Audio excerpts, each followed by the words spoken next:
everyone. Thank you for tuning in. Welcome to the Mehan podcast. I am your host, Shabna Ibrahim, Head of Executive Search here at Mehan. This is the first series of the Mehan podcast, which is Scouting Talent. Stay tuned.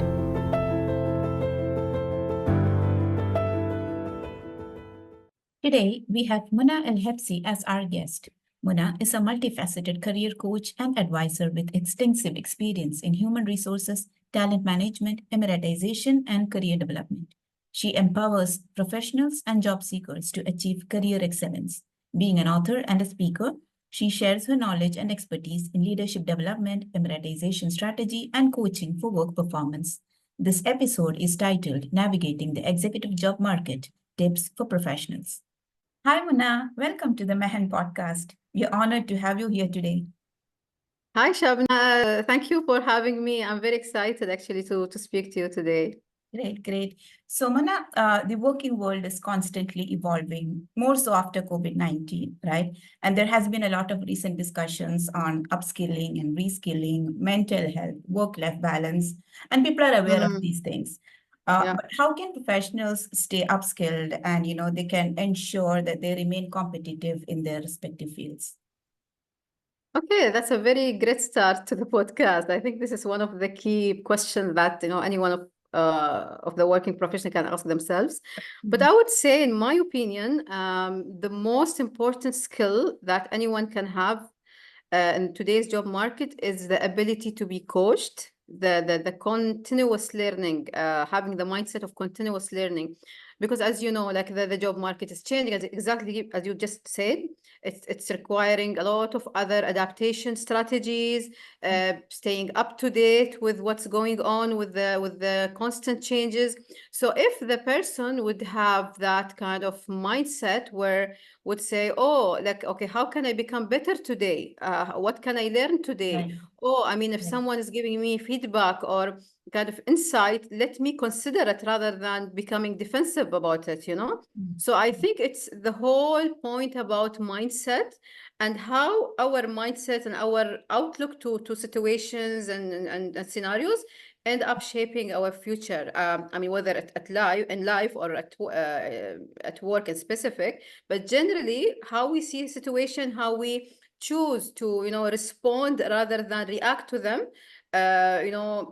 Decide the whole outcome. And I would say things like, for example, upskilling, attending online courses, let's say being visible on platforms like LinkedIn, because Yeah. visibility is also good. I mean, it's one thing to be very good at what you do, but it's Mhm. totally another thing to become visible and people know who actually you are.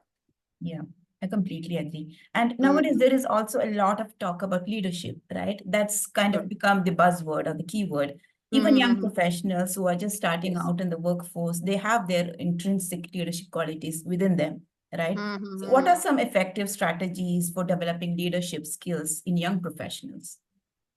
So I would say, like exactly like you said, I mean, every one of us has a leader inside him or her. Now it's different that everyone's leadership style is different, approach to leadership, understanding how they implement and practice different. But for example, I think companies need to just look at the individual, let's say the young talent that they have, and capitalize on the strength that they have. Like maybe they have some sort of strength in let's say in a negotiation or in presentation or effective communication, whatever strength that they might have, or collaboration for that matter. Mhm. But the organization role is actually to provide the guidance, the mentorship, provide those opportunities to young talent so that they can actually practice and polish their innate or maybe natural leadership qualities rather than we coming in general and saying, okay, these are the traits of leadership. Let's all become the same version of each other. It Right. doesn't work like that. Mhm. It's looking at the strength in each individual and capitalizing on that. And Mhm. in scenarios where there would be, let's say, areas for development, okay, providing mentorship, coaching, let's say training to bridge the skill gap, let's say in that kind of scenarios.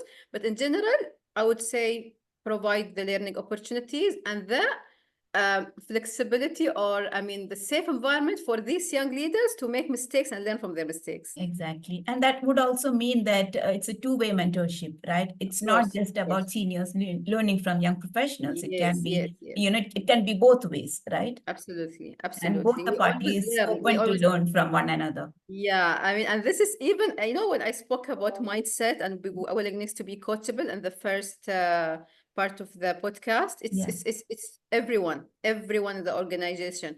So what tend to happen that because a lot of senior people say, well, I'm the senior leader, I'm the manager, I need to set an example. Great, set an example, but be coachable, be able to continuously learn and take other points of view, learn other ways of doing the same way, the same task again, or improving the result, become creative. Mhm. So being open to Being open. basically get all the views, all the opinions, all the trying new ways of doing things. That's part of the growth that we have, as individuals. That's a great point.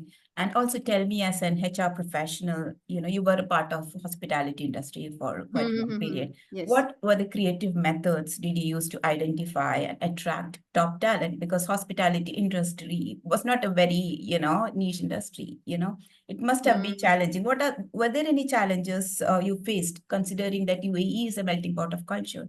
There are people coming from different backgrounds, different viewpoints, different experiences together on a Sure. workplace, right? So were there any Mm. challenges? What were the creative methods you used to identify, attract, and hire top talent? Hmm. So if I have to really reflect or talk about my experience in HR as a hotelier or in the hospitality industry, I think one of the most common challenges, and I think it's the same in most companies, but especially so for hospitality, the turnover rate, or the challenges with retaining the talent, the talented people. Especially seeing the UAE job market, as you just mentioned, it's a very competitive, it's a very diverse, workplace environment. So people tend to always, obviously, want the best for themselves. They want to move to better opportunities, move on to different companies. So what's the role of companies in this scenario is, I would say that HR people need to be very Mhm. switched on in terms of that they need to really establish relationships, be very up to date with the recent technology, in terms of, I mean, everyone's talking AI now. So okay, how can we, for example, incorporate AI and the different processes or the different stages of employment life cycle? I mean, in terms of recruitment, employee self-service, when it comes to engagement and managing employee relationship, um, performance management. Making best use of available technology while also not missing the human aspect. Because Touch. okay, when we talk about human aspect, it's all about being reachable, being able to go and talk to people, to connect with people, to communicate with people. So for example, as HR people, you need to know what's happening in the field of social media. How do we leverage social media, for example, to advertise for jobs, to spot or headhunt the top talent in the market. Plus the part of employment branding, I consider this like, I mean, if any company just work on their employment branding, Mhm. and kind of position themselves as employer of choice. I mean, they can do it generally, but they can also do it specifically and some capitalizing on their unique selling points as an organization. Let's say if I'm an organization and my unique selling point is Emiratization, I'm attracting local talents. I need to focus on that in my employment branding. If I'm someone who have the best maybe compensation and benefits in the market, maybe the top, I need to leverage on that in my employment branding and so on. So I would say social media, employment branding, uh, just being reachable and approachable as an HR person. Yes, exactly. And Mm. sometimes also organizations, they struggle to develop strong internal leadership pipelines. What advice Yes, would yes. you give to these organizations for fostering leadership development among the professionals? Well, so see, when we talk, Shabna, about especially leadership skills and competencies, we are talking influence. So Yeah. when I, as an organization, talk about, okay, how to develop a pipeline of talented leaders, Mhm. I need to focus on a couple of areas. Number one, how to actually spot the competency, the performance, and potential. The Mhm. potential. Who are the potential leaders? Because a lot of time, okay, we have someone performing very well in their Mhm. current job, but that doesn't mean that this person would be a potential as a leader. So there is something that they have the hypo matrix. They usually, most organization, when they do the succession planning, or the part of the performance management process, they actually focus also on this hypo or high potential kind of Mhm. the Traits, yeah. potential and the performance. So that's a very important exercise. I would say make sure that you, as an organization, you provide opportunities for your people to actually experiment, like I said earlier, make mistakes, encourage the inter departmental collaboration, because a lot of time, okay, if I work, let's say, in HR, for example, Mhm. I'm very good. I'm technically good. I know my colleagues in HR, but how am I perceived in other departments? Like, I mean, if I want to grow as a leader, so the Yeah. organization need to provide such opportunities where they encourage the interdepartmental collaboration. Maybe do more of project kind of work, which has Mhm. experts from different departments, so that they actually develop. I mean, the leaders here in this case, they will develop how they work with the different departments, expand their horizon, understand Mhm. actually the nature of other departments' work. So Exactly. in that sense, developing the business, sense, Collaborate with people knowing. who you don't know essentially, right? Yeah, and know people who you don't know, deal with people who actually maybe I know the name. I know this person in Yeah. this Yeah. department, but who is this person? Let me just Mhm. go and figure out or understand who are these people, how they are contributing, how Mhm. can I do my role in a way that makes their job easy, or they are affecting my role in my department. So all these things that organization can do, the engagement. I mean, there are a lot of organization. I have heard that this recently they have totally dropped out the engagement activities post COVID, Oh, okay. and that's a total issue. Like Mhm. like seriously, like I mean, this is the age where we really, really need connection. People are most of the time glued to their devices. Like, okay, how would I, as an organization, act as a change leader in terms of, okay, encourage more interaction, encourage more engagement. Let's do kind of activities for employees, because maybe this will be their time when they can connect with Mhm. people, and of course, only this way they can develop their leadership traits at the end of the day. Mhm. Mhm. Absolutely. So, Mm, Muna, you were also an Emiratization expert, and mm. the UAE government emphasizes Emiratization in the workflows. So, can you share some insights for companies who are looking to build strong Emiratization strategy?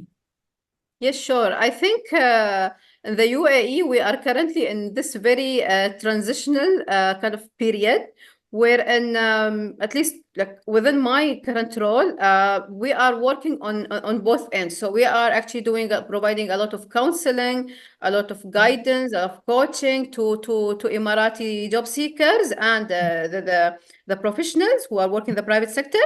On the other hand, we are also just started this year the counseling service for companies, Mhm. because the whole point now of these efforts is not to have any gap in between. So we are talking to Emiratis in certain way, or providing some certain kind of guidance, but the companies need to be on board also and hearing the same kind of messages, so that when the efforts collaborate in this way, we Mhm. ensure that we work in the same direction. Not Yeah. everyone working in his own way or doing different things. So I Mhm. would say to private sector companies in general, Mhm. just look at Emiratization as a change management initiative. And Mhm. Emiratization is here to stay. So you really better, skill yourself, or maybe familiarize yourself with the best practices in Emiratization. And it's really not rocket science, because a lot of people, when they hear Emiratization, they kind of panic. They feel it's Yeah. something big, it's a mandate, oh, it's targets, it's quota. It's No, like a threat. Yeah. yeah, it's not that. It's Mhm. again starting with the mindset. I always talk about mindset. Mhm. How do you, as a company, view your role in contributing to Emiratization rather than being someone or an organization that Emiratization being imposed on. And the two different ways will change how you will do Emiratization.